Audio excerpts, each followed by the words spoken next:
What if I told you that 3 words from a teacher could steal a child's soul for an entire year? What if those 3 words were too hard to pronounce? Before you think this is just about names, let me ask you something that might hit close to home. Have you ever watched someone butcher your name so badly that you want to disappear into the floor? Maybe it happened to you as a kid. Maybe it's happening to your child right now. Maybe you witnessed it in your community and felt that knot form in your stomach. Here's what I know. What happened to 10-year-old Samira Achebe wasn't just about pronunciation. It was about respect. It was about identity. It was about the devastating power teachers hold over our children's sense of self-worth. If you've ever felt invisible because someone couldn't be bothered to learn your name, hit that like button right now. Because Samira's journey will give you the exact tools to make sure this never happens to another child again. Now, let me paint you a scene. 5th grade at Willowbrook Elementary. A bright-eyed girl sits at her desk, gripping a fresh notebook, her heart full of pride. Samira Achebe, a name that meant gentle breeze in her family's West African heritage. A name that carried the melody of her grandmother's lullabies. A name that connected her to generations of strong women who came before her. She wore her identity like armor that first day. Her beads clicked softly in her carefully braided hair. Her lunchbox held the familiar spices of home, dishes that some classmates found different, but that filled her with warmth. Her young voice was ready to share the beautiful stories of her culture. The teacher's bright voice sailed through roll call. Ashley, Connor, Madison. Each name met with a confident raised hand. Each child acknowledged. Each identity honored. Until those eyes landed on Samira's name. The hesitation. The uncomfortable pause. The moment that would change everything. By the end of this story, you'll understand why this single interaction didn't just hurt one little girl. It transformed an entire school system. You'll discover what every parent needs to know about the hidden damage of those 3 words. It's too hard. You'll learn how one mother's courage sparked a revolution. And you'll walk away with the knowledge to protect every child's right to be seen, heard, and respected. Because here's the truth that will shake you. This isn't just Samira's story. This is happening in classrooms across America every single day. But today, we're going to change that. Are you ready to witness how a 10-year-old girl's name became the catalyst for something extraordinary? Section 2. The moment everything changed, 748 words. The classroom hummed with that special first day energy. 28 students, each one a bundle of fresh possibilities. New pencils sharpened to perfect points. Notebooks waiting for their first words. The smell of fresh markers and hope filling the air. Samira adjusted her purple headband and smiled. She loved this moment. The clean slate, the chance to share who she was with a new teacher. Her name would be the first gift she offered to this classroom community. All right, class, let's get to know each other. The teacher's voice carried that practiced enthusiasm of someone who'd done this dance many times before. When I call your name, raise your hand nice and high so I can see your beautiful face. The ritual began. Ashley Thompson. A blonde girl's hand shot up. Present. Connor Williams. A boy with a gap-toothed grin waved enthusiastically. Madison Foster. A girl with perfectly curled hair beamed from the 3rd row. Each name rolled off the teacher's tongue with ease. Each child received their moment of recognition. Each identity was honored with clear, confident pronunciation. Samira sat a little straighter. Her turn was coming. She could feel it building. That wonderful moment when she would hear her name spoken in this new space, when she would become part of this community. The teacher's eyes scanned down the attendance sheet. Her finger moved past names that were familiar, comfortable, safe. Names she'd seen year after year. Then her finger stopped. The silence stretched. 1 second. 2 seconds. 3. Samira felt her stomach flutter.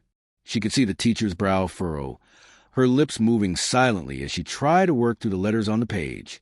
The confident rhythm of roll call had hit a wall. Sue. The teacher's voice stumbled, uncertainty creeping in. She looked up at the class, then back at the paper. Sammy, no, that's not right.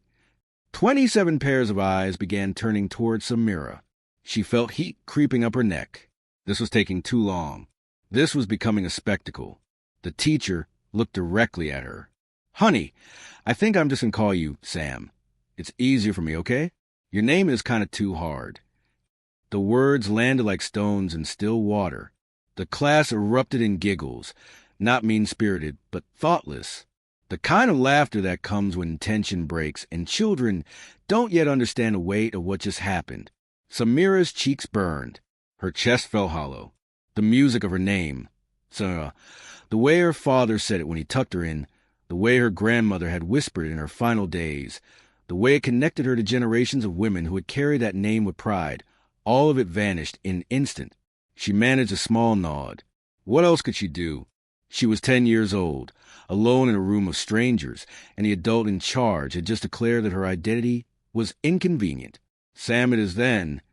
The teacher moved on, her voice bright again, the uncomfortable moment forgotten. Michael Rodriguez. But wait, stop right here. Because what just happened wasn't just about convenience. What just happened was a choice that reveals something crucial about how we decide whose humanity matters. Research from the University of California shows us something that should make every parent's blood boil. When teachers consistently mispronounce or refuse to learn students' names, those children experience measurable drops in academic engagement, classroom participation, and overall sense of belonging. Their grades suffer. Their confidence crumbles. Their connection to their cultural identity weakens. But here's the part that will really get you fired up. That same research shows that teachers will spend time learning to pronounce European names correctly. They'll practice Polish surnames until they get them right. They'll ask Italian families to help them with pronunciation. They'll make the effort when they believe the effort matters. So when a teacher says your child's name is too hard, what they're really saying is that your child isn't worth the effort. Drop a comment below if you've witnessed this happen, because awareness is a first step toward change, and your story matters. Samira Achebe, whose name meant gentle breeze and carried the dreams of her ancestors, was now just Sam on every piece of paper, every assignment, every moment of recognition in that classroom. And this was only day one. What started as 3 careless words on day one became a systematic erasure that lasted 10 months. Every morning worksheet that landed on Samira's desk bore the same label, Sam. Every art project hanging in the hallway showcased her creativity under a name that wasn't hers. The classroom birthday chart. That colorful display meant to celebrate each child's special day, reduced her to 3 letters that held no meaning, no history, no love. Sam appeared on group project assignments. Sam was called during fire drills. Sam received praise for good work and gentle corrections for mistakes. But Samira was disappearing. The other children followed their teacher's lead. During recess, when she tried to introduce herself properly to new friends, they would scrunch up their faces in confusion.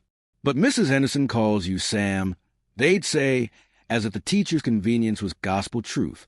Some children went further. Samira, they'd repeat, dragging out the syllables mockingly. Why couldn't your parents just pick a normal name? Like a regular American name?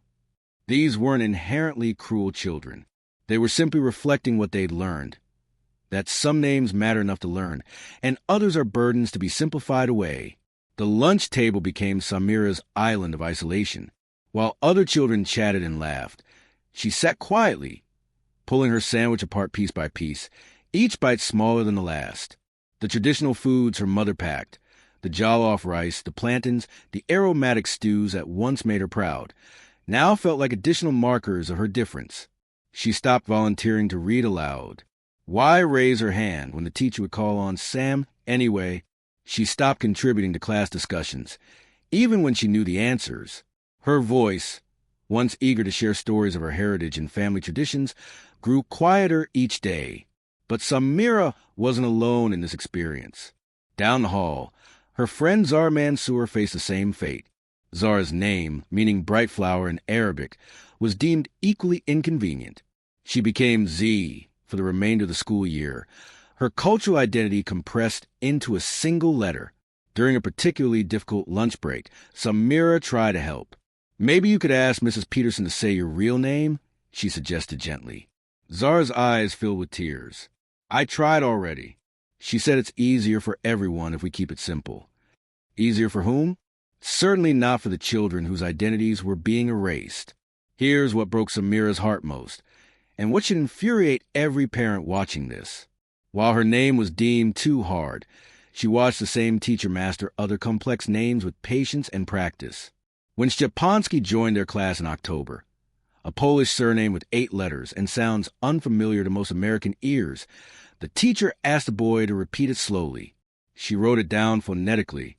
She practiced until she got it right. Within a week, Szczepanski rolled off her tongue as naturally as Smith.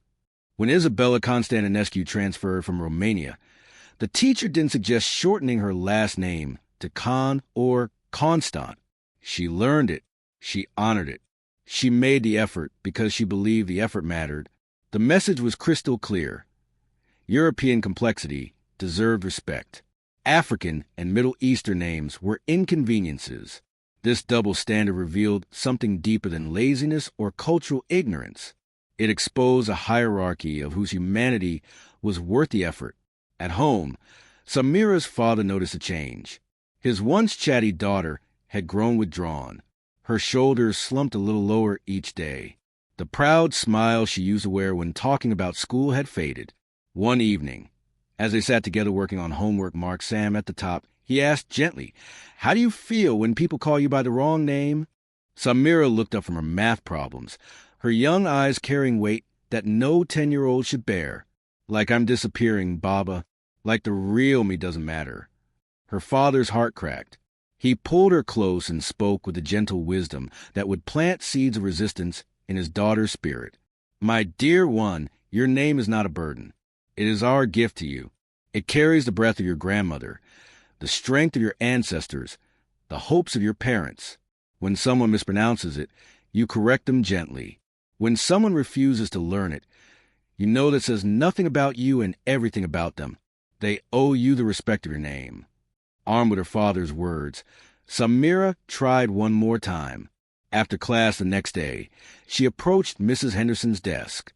"Ma'am," her voice was small but determined, "my name is actually Samira. Could you maybe try to say it that way?" The teacher looked up from her grating, her expression a mixture of surprise and mild annoyance. "Oh, sweetie, you say it so beautifully. Your family has such lovely accents. But you know what? I have 28 names to remember, and Sam just works better for everyone. It's really not that big of a deal, is it?" With that dismissal, wrapped in false kindness and a smile that didn't reach her eyes, Mrs. Henderson closed the door on Samira's identity once more. That night, for the first time all year, Samira cried into her pillow. Not because children had teased her. She could handle that. Not because her lunch smelled different or her hair looked different. She was proud of those differences. She cried because an adult she trusted had decided her name, her culture, her very identity wasn't worth 10 seconds of effort. But even in that darkness, something was building. The seeds her father had planted were taking root. The knowledge that her name mattered, that she mattered, was growing stronger than the daily erasure. Little did she know that help was coming. That across town, another teacher was preparing to show what respect looks like. That her mother was already planning her next move. If you're feeling angry right now, good. That anger is love. That fury is justice. Share this story because every child deserves to hear their name spoken with dignity. Every child deserves to exist fully in their classroom. Because what happened to Samira happens every single day in schools across this country. But it doesn't have to. Spring arrived at Willowbrook Elementary with the promise of renewal, but for Samira, the season brought no relief. 8 months of being called Sam had left marks that went deeper than anyone realized. Her mother, Adana Achebe, watched her daughters light dim week by week, month by month. Then came the invitation that would change everything. Spring Cultural Night. The annual event was meant to celebrate the diverse backgrounds of Willowbrook's families. Parents were invited to showcase their heritage through food, music, and storytelling. For most families, it was a joyful evening of community building. For Adana, it became a battlefield. She spent hours preparing that afternoon. Traditional Nigerian fabrics draped her elegant frame. She cooked her grandmother's recipes, dishes that told stories of resilience and tradition. But most importantly, she crafted Susing delicate gold paint in her steadiest hand. Adana wrote Samira in beautiful script on a name tag. Not Sam, not Sammy. Samira, all 6 letters, each one a declaration of love and identity. When they arrived at the school that evening, Samira wore the name tag proudly on her colorful dress. For the first time in months, she felt whole. Her real name was visible for everyone to see. Nothing special for her daughter. The gymnasium buzzed with activity. Families had set up stations representing cultures from around the world. The Garcias shared stories of Mexico through vibrant papal picado. The Johnsons demonstrated soul food traditions from the American South. The Patels taught children simple Hindi phrases. Adana and Samira's station featured photographs of Nigeria, traditional textiles, and the aromatic jollof rice that had become legendary among Samira's classmates who were brave enough to try something new. Everything was going beautifully until the formal introductions began. Mrs. Henderson took the microphone, her voice carrying across the crowded gymnasium as she welcomed families and highlighted various cultural stations. When she reached Samira's family, Adana stood tall beside her daughter, the gold name tag gleaming under the gymnasium lights. And here we have Sam's family, representing Nigeria. Mrs. Henderson announced with practiced enthusiasm. The words hit Adana like a physical blow. 8 months of watching her daughter shrink. 8 months of homework marked Sam. 8 months of her child's identity being systematically erased. And now, in front of the entire school community, at an event meant to celebrate cultural pride, her daughter was being misnamed again. Adana stepped forward, her voice calm but unmistakably firm. "Excuse me, but her name is Samira. Samira, would you please try once more?" The gymnasium didn't exactly go silent, but conversations nearby quieted. Parents turned to watch. Children looked between the adults, sensing the importance of the moment. Mrs. Henderson's smile faltered for just a second. She was clearly uncomfortable being corrected so publicly. "Oh, yes, of course. Samir. Hey, Adana repeated patiently, each syllable clear and proud. Right. Samira's family." Mrs. Henderson managed, though the pronunciation was still imperfect. The moment passed, and she quickly moved on to the next family. But something had shifted. For the first time all year, Samira heard a version of her real name spoken in her school. It wasn't perfect, but it was an attempt. More importantly, she had watched her mother stand up for her identity without apology or compromise. After the formal presentations ended, Adana knew her work wasn't finished. While Samira helped serve samples of jollof rice to curious classmates, her mother made a quiet appointment with the school counselor. The meeting happened 2 days later in a small office decorated with motivational posters and children's artwork. Mrs. Rodriguez, the counselor, listened as Adana laid out her concerns with the measured precision of someone who had done her research. "I want to share some academic findings with you," Adana began, pulling out printed studies from her purse. Research from UCLA shows that when teachers consistently mispronounce students' names, those children experience significant drops in academic engagement and classroom participation. Their sense of belonging decreases measurably. She continued, her voice steady but passionate. "My daughter has gone from an enthusiastic learner to a withdrawn child. She used to volunteer to read aloud. She used to share stories about our culture. Now she sits quietly and eats lunch alone." Mrs. Rodriguez took notes, nodding as she absorbed the information. Furthermore, Adana added, "We need to acknowledge what's happening here. European names are learned quickly and respectfully. My daughter's name, and I know she's not the only one, is dismissed as too hard. This sends a clear message about whose identity matters in this building." The counselor promised action. "We'll implement teacher training on cultural responsiveness before the next school year begins," she assured Adana. "And we'll look into adding phonetic pronunciation guides to our student rosters." Meanwhile, Samira was finding her own quiet ways to resist the erasure. She began correcting classmates gently but consistently. "Actually, it's Samira," she would say with growing confidence. When art projects came home marked Sam, she would carefully add the missing letters in her neat handwriting, transforming Sam into Samira on every piece. Most importantly, she started a pen pal club during lunch recess. Instead of sitting alone, she organized a letter-writing group where children could practice spelling and pronouncing each other's names correctly. Each letter became a bridge to friendship, each name a gift freely given and gratefully received. The 10-year-old girl who had once felt like she was disappearing was learning to make herself visible again, one carefully written letter at a time. Change was coming to Willowbrook Elementary, and it started with a mother's love and a daughter's courage. Sixth grade brought a miracle disguised as a teacher named Ms. Miranda Gonzalez. When Samira walked into her new classroom that September morning, she carried the weight of the previous year like invisible armor. Her shoulders were straighter now. The Pen Pal Club and her mother's advocacy had planted seeds of confidence, but she still braced herself for that familiar moment of dread during roll call. 26 new faces surrounded her. A fresh start, but experience had taught her to keep expectations low. Teachers were teachers, after all. Most followed the same pattern of convenience over respect. Ms. Gonzalez stood at the front of the classroom, but something about her energy felt different. She didn't rush through preliminary announcements or dive straight into classroom rules. Instead, she set her attendance binder down on her desk with deliberate care and smiled at her students.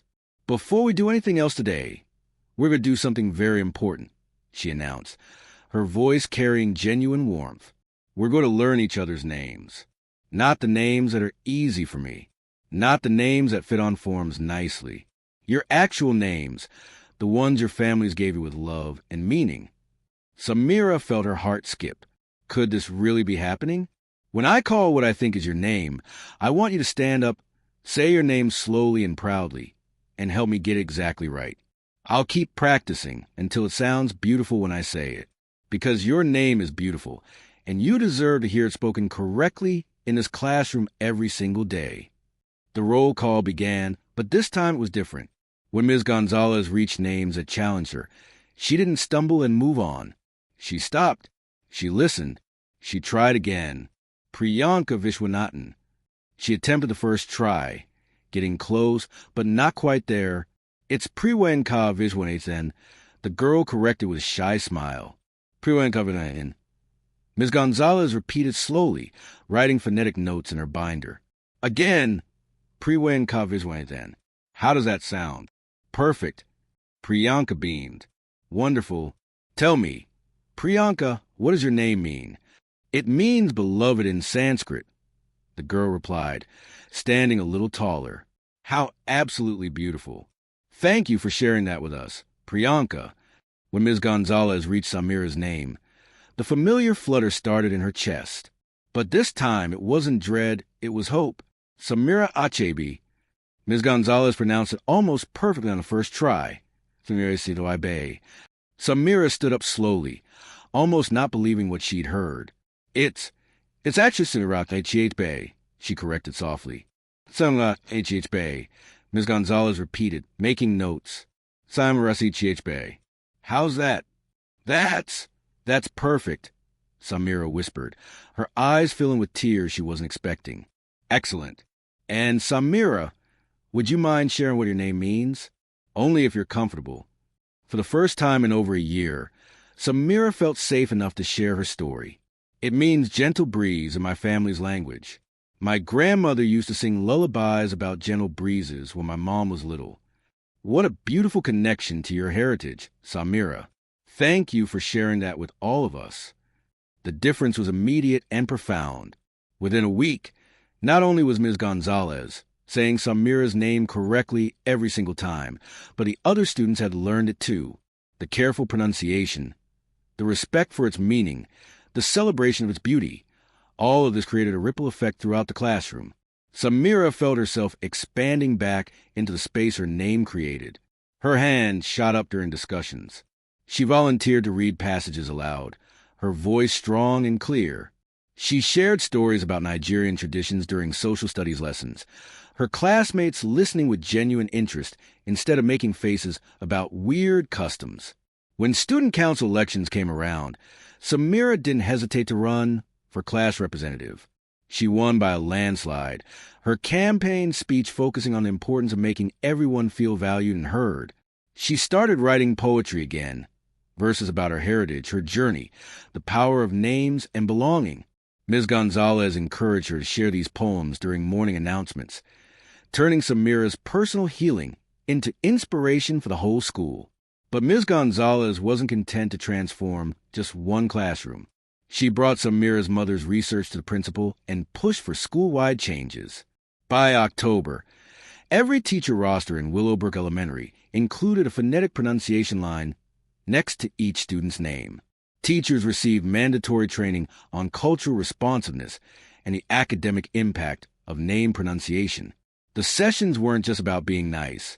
They were about recognizing that respect for identity directly correlates with student achievement.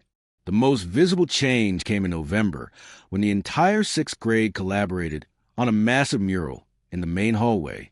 Bold, colorful letters spelled out, "Say my name," surrounded by artwork representing dozens of cultures and languages. Each student contributed a piece, showing the meaning and origin of their own name. Samira's contribution was a gentle breeze made of flowing blue and silver paint, with her name written in both English and Igbo script. Beneath it, in her careful handwriting, she'd written, "Every name tells a story. Every story deserves to be heard." The mural became a gathering place. Students would stop to read about each other's names, asking questions, sharing pronunciation tips, celebrating the diversity that made their school community rich and vibrant. Other teachers began adopting Ms. Gonzalez's first-day name practice. The art teacher started projects exploring name meanings and cultural heritage. The librarian created a display of books featuring characters with names from around the world. Parents noticed a change immediately. Children came home excited about their classmates' backgrounds instead of mocking differences. They asked to learn phrases in other languages. They requested traditional foods from various cultures for their birthday celebrations. This is what happens when one person decides that every child matters. This is what happens when respect becomes a standard instead of the exception. What will you do in your community to make sure every child's name is honored? What will you do to ensure that no child ever has to choose between their identity and their comfort in the classroom? Because transformation is possible. Change is within reach. It starts with the simple recognition that every name matters. Every single name. 10 years later, Samira Achebe stood in front of a packed auditorium at the University of California, her graduation cap adorned with the same gentle breeze design she'd painted on that 6th grade mural. She was about to receive her master's degree in education, specializing in cultural responsiveness in learning environments. But her real education had started in that 5th grade classroom where her name was deemed too hard. The transformation that began with Ms. Gonzalez had created waves that extended far beyond Willowbrook Elementary. Samira spent her college summers volunteering at cultural education workshops, teaching young children that their names were gifts, not burdens. She mentored middle schoolers who felt caught between their heritage and their desire to fit in. She showed them that they never had to choose.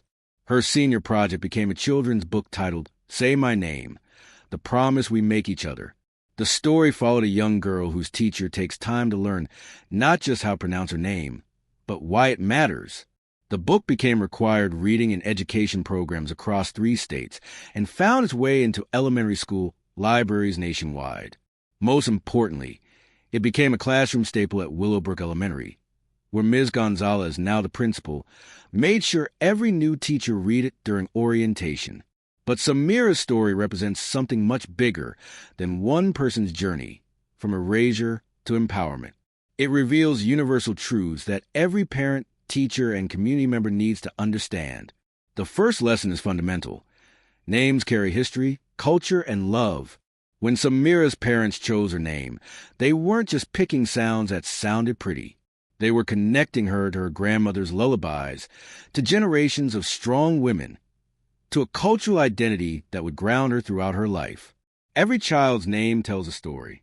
Every story deserves respect. The second lesson cuts deeper. Respect is taught through example. When Mrs. Henderson dismissed Samira's name as too hard, she wasn't just being lazy.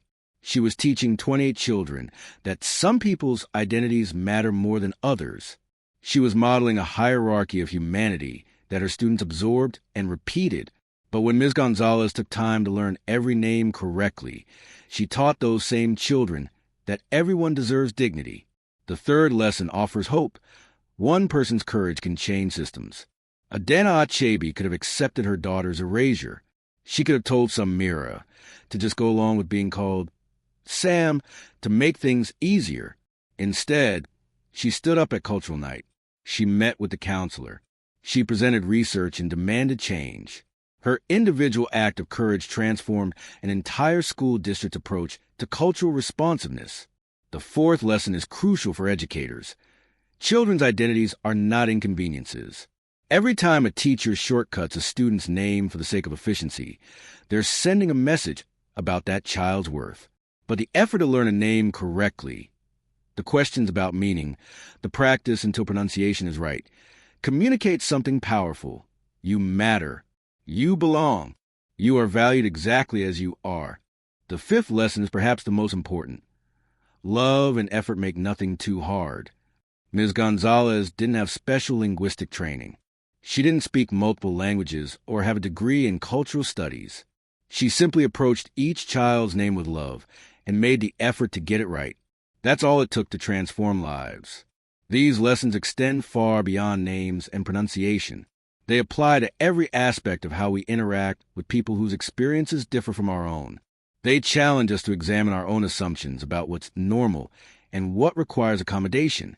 When we dismiss someone's accent as unprofessional, we're repeating Mrs. Henderson's mistake.